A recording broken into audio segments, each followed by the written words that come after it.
Eti fumba macho.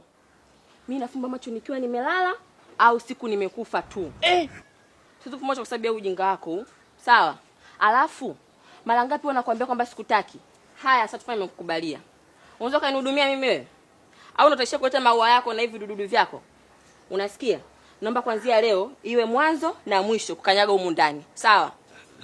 Lakini nini? Kamanda, wazi boss. Akimaliza kulialia huyu hapa naomba utoe nje. Wewe.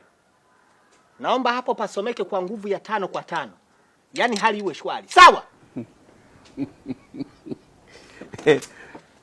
Unijui wewe.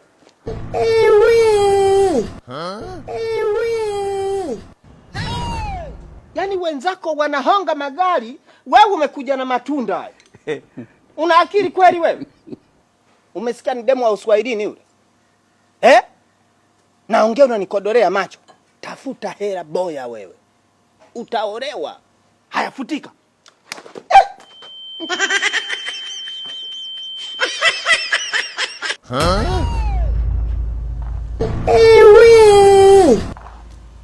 Wewe kama mbona kinganga hivyo? Kamanda nikwambiaje kuhusu huyu? Aya, njoo mtoe nje. Wanapanga kunimaliza.